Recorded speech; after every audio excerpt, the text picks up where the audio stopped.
En una famosa reunión de la OTAN, allá en el año 2018, Donald Trump desató una feroz crítica contra Alemania, acusándoles de ser prisioneros de Rusia. Los comentarios que en su momento le valieron la burla y el desdén tanto del periodismo institucional como de los mismos funcionarios públicos alemanes terminaron convirtiéndose en una tragedia. Sus predicciones, que fueron ridiculizadas en su momento, resultaron ser correctas. Y en última instancia, hay una responsable inmediata de esta situación, Angela Merkel. Actualmente, Alemania está pasando por una situación de lo más complicada. El gobierno está pasando por un muy mal momento y se prevé que las elecciones se van a adelantar en medio del crecimiento de una oleada de descontento que está haciendo ganar popularidad a fuerzas políticas que hasta hace poco parecía impensable que siquiera existan. Hemos dicho que Merkel es la responsable inmediata de esta situación, pero esta desintegración de Alemania es algo que se lleva gestando desde hace ya varios años y Merkel lo que ha hecho es poner la pólvora necesaria para que todo esto salte por los aires con su nefasta gestión de la política energética. Pero si queréis saber la respuesta correcta de por qué se está desintegrando la economía alemana, estáis en el lugar correcto. Esto y más es lo que vamos a ver en el vídeo de hoy. Así que no me enrollo más, poneos cómodos, que empezamos.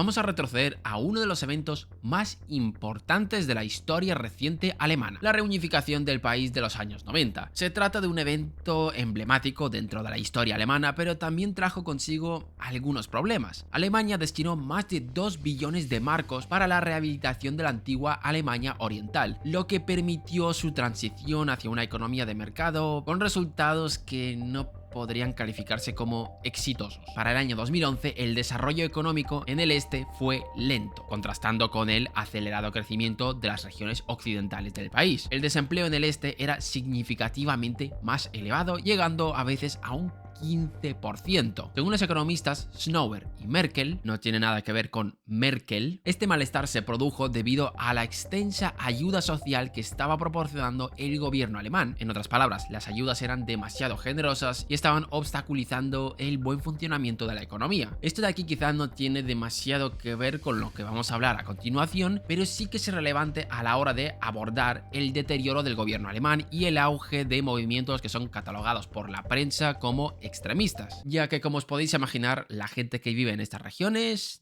no está precisamente contenta con la situación.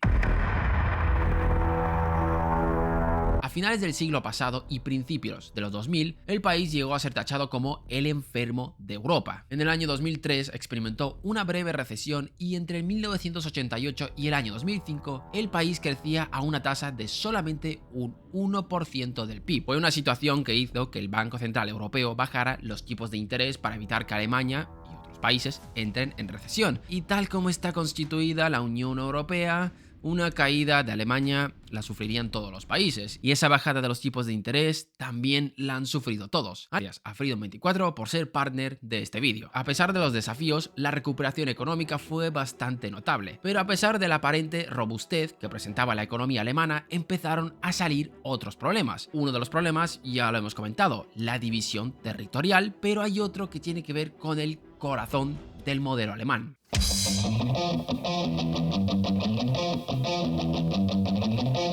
El modelo alemán se basa en el equilibrio. Siempre escuchamos que los alemanes están obsesionados con el ahorro y siempre son los primeros en criticar a los países que tienen déficit y se endeudan. Y sí, el modelo alemán está basado en los altos superávits comerciales y un elevado ahorro interno, el sueño húmedo de cualquier economista liberal. Pero esto mismo, que parece la fortaleza del modelo económico alemán, es también su talón de Aquiles.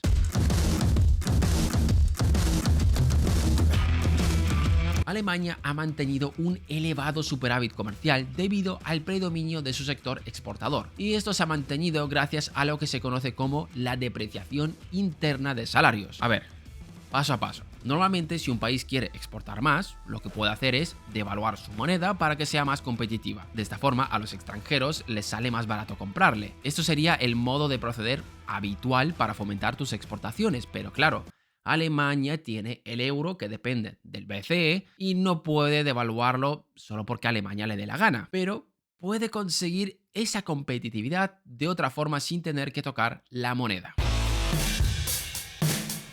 Lo que ha hecho Alemania ha sido mantener un mercado laboral más competitivo respecto a sus vecinos de la eurozona. En resumidas cuentas, hay menos costes laborales y esto en la práctica tiene unos efectos bastante parecidos a los de una devaluación de la moneda, ya que tus productos se vuelven más baratos por esa reducción de costes. Esto de aquí ha generado mucho debate dentro de la Unión Europea diciendo que Alemania está jugando sucio, aprovechándose de esta situación y hundiendo a las otras economías de la Unión. No nos vamos a meter en este tema ahora. Esto de aquí tiene una cara B. Los salarios en Alemania no han crecido con tanta fuerza. ¿Y qué implica esto? Que los alemanes no estaban consumiendo tanto, haciendo que el crecimiento económico alemán dependa de agentes externos, principalmente China y Estados Unidos. Ya estáis viendo por dónde van los tiros, ¿verdad? La situación de Europa tampoco estaba ayudando. Las políticas de austeridad, impulsadas en muchas ocasiones por la propia Alemania, debilitaban el consumo, haciendo que no compren productos alemanes. Con los salarios que tenemos en España,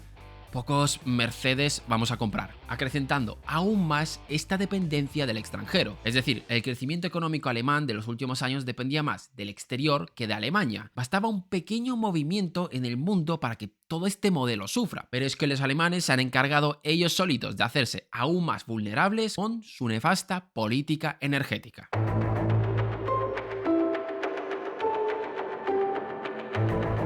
La dependencia de la energía rusa comenzó a principios de los 2000.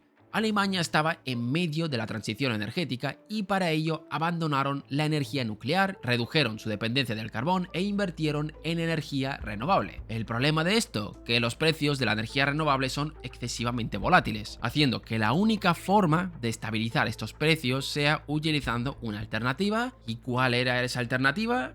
El gas. En el año 2021, Alemania dependía de Rusia para más del 50% del gas natural importado, haciendo que cuando estallase la guerra y las naciones occidentales impusieran las sanciones a Rusia, Alemania se vea con la soga en el cuello. La inflación se disparó a un 10%, incrementando de forma considerable los costes de producción de muchas empresas. Y aquí es donde vamos a ligar todo lo que hemos dicho hasta ahora. Alemania se aprovechaba de una devaluación por reducción de costes salariales, pero este incremento de los costes energéticos anulaba esta devaluación, haciendo que la competitividad de los productos alemanes se vaya a pique. Y por si esto os parece poco, esperad que viene el segundo golpe para la industria alemana.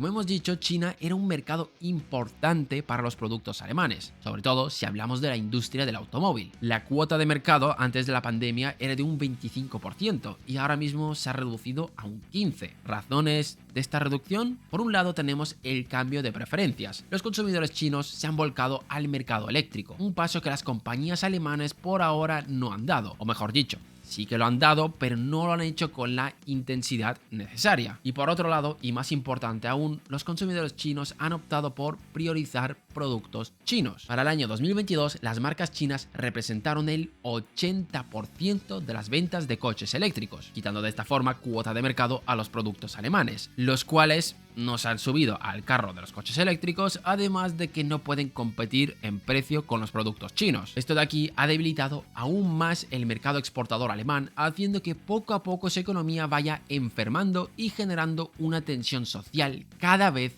mayor, ya que las plantas están despidiendo trabajadores y todos sabemos que cuando la gente pierde su trabajo, empieza a desesperarse y la desesperación lleva a votar a aquel que tenga un discurso que diga exactamente lo que uno quiere oír.